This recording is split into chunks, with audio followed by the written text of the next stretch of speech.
Hello everyone, hope you're having a fantastic Monday so far, and welcome back to the Waiver Wire show, your weekly information on one undrafted Pokemon and their potential usage in a draft league format. I am your host Strompfel, and it's time to see which Pokemon you guys thought deserved the honor to be covered on this show. I gave you the options of Flygon, Vikavolt, Araquanid, Dragalge, Gardevoir, Amoonguss, Tentacruel and Lantern. I'd like to give a massive thank you to all who voted and to those who left constructive criticism and Pokemon choices in the comments on the last video. Vikavolt and Flygon came fairly close to victory, but they were nowhere near to take the number 1 spot from our winner. So wrap up your seatbelts and get your Spider-Man suit ready, because today we're talking about Araquanid. Right, so this massive water spooder has some interesting stats. It has a decent HP stat at 68, not a very good offensive presence at base 70 and 50 on the attack stats, a very good defense stat, especially that special defense stat with a clean 132 base. Now, you guys know how much I whined about Guzzlord's speed stat and how bad it was. Well, Araquanid is even slower. It basically stands still, it doesn't move. This golem, a huge ass rock, has a higher speed stat. Well, I guess I can understand. How would you even supposed to run with these things, whatever they are? Araquanid is a water and bug type, which in my opinion is a kind of a meh typing. Bug types in general are a bit of a challenge to make work, since they have a lot of common weaknesses in fire and flying, for example. Although this doesn't mean that bug types are bad in general, and there is a lot of amazing bug types out there, including Bob the Araquanid to your right. Why I named him Bob is a mystery even to me, but here's some points why Bob maybe should be picked up or drafted in the first place. Now, what if I told you that Araquanid is one of the hardest hitters out there? Yes, I know what you're thinking, I said it had a bad attack stat, but before you write something mean in the comments, let me just explain. This is because Araquanid has the ability Water Bubble, an amazing ability that doubles the power of water type moves. Its damage output increases dramatically with this ability, and even though it has a mediocre attack stat, it hits hella hard. This makes Araquanid a force to be reckoned with, and a good wall breaker. Trust me, I've been on the receiving end. It's also a piece in a Fire-Water Grass core, which is a good ingredient in building a solid draft team.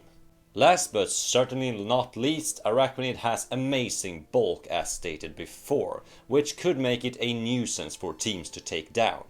If you face off against a bulky Pokemon, you can just Toxic it and be done with it. But not in Araquanid's case. It will have broken many holes in your team with strong water type stabs before it goes down to the poison. This makes Araquanid harder to deal with for your opponent. Now, there are some cons with Araquanid, and most coaches probably thinks that these cons outweighs the pros, so that's why it's not drafted. First of all, Araquanid is very one-dimensional. Even though it does its job really well, your opponent will see it coming. This is because Araquanid has a pretty lackluster move pool, and it can mainly rely on its physical coverage options. Versatility and Araquanid goes together like a easily triggered person and a racist joke. Nothing positive will come out of it. Of course, the speed stat is always an issue. You will probably be striking last. This means that Araquanid has to rely on taking hits before it's able to dish out damage back, which could be an issue since Araquanid doesn't have a reliable way to get back HP apart from rest. And last thing is entry hazards. Since Araquanid takes 25% upon entry on Stealth Rocks, it needs to be paired with a hazard support, otherwise it will easily be chipped down by entering the field a couple of times. Again, it has no way to get back HP, so preserving health is important. And I do not count rest or the stockpile as reliable way to get back HP, just for your information.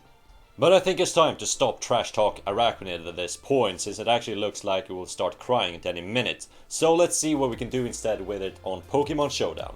Okay, so this first sample set with Araquanid is the physically offensive set. This is a set that you will probably find yourself using most of the times, to be honest. It's supposed to function as a wall breaker with its dangerous double power liquidation attack.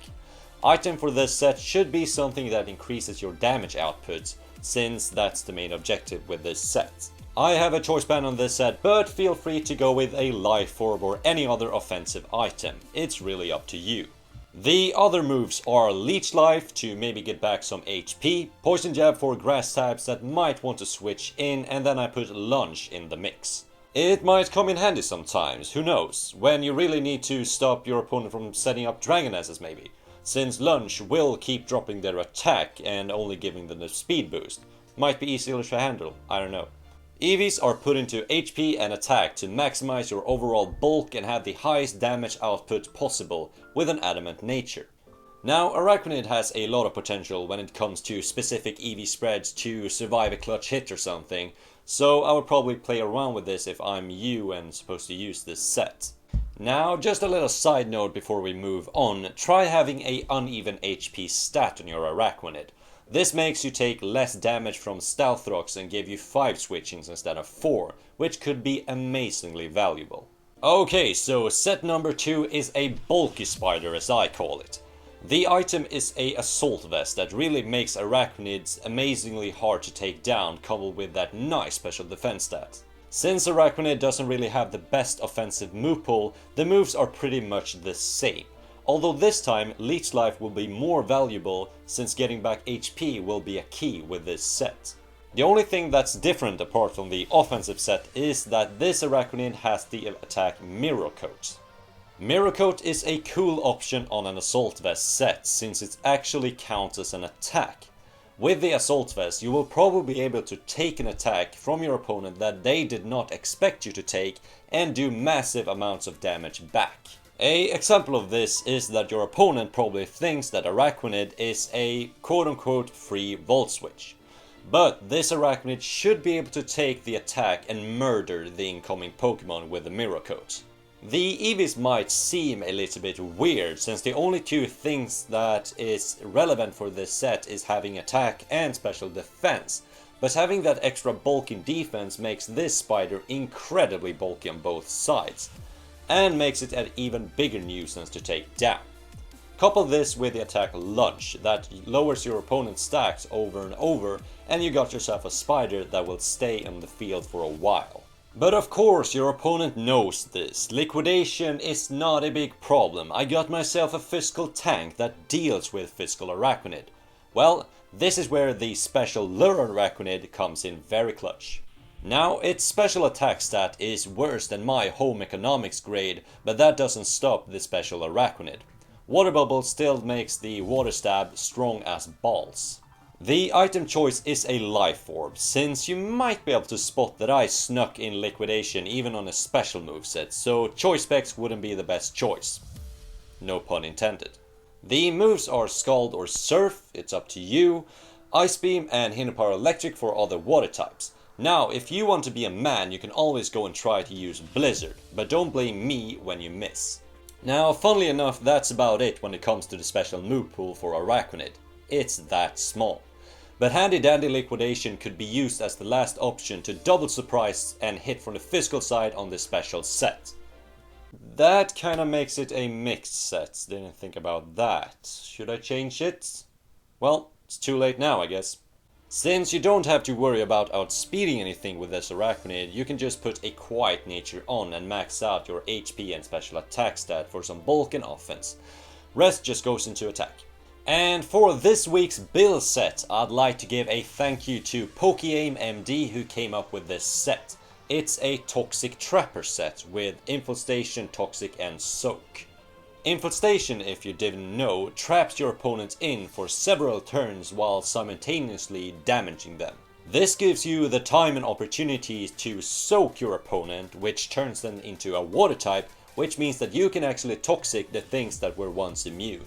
This will also reduce your opponent's damage output, since what were once a stab move are no longer as powerful. Now, last move is really up to you. I put on Substitute since this set really enjoys trapping and weakening passive mons, which can't really break your sub. Other options are Liquidation for just pure power, Leech Life to regain some health, and Scald to try and fish for the burn and be a 100% douchebag. Item is pretty obvious, it's leftovers, which recovers a little bit HP every turn, not really a big surprise there. EVs are put into HP and defense since you want to survive as long as possible and you have a good natural special defense stat. Build sets are of course not meant to be brought every battle, but once or twice might do some magic. Do not try these at home, especially if you're underage, that's just a disclaimer. And that brings us, unfortunately, to the end of this edition of the Waiver Wire show. Now, if you want to be a part of the decision of next week's Pokemon, there's a link in the description that will guide you to a Strawpoll.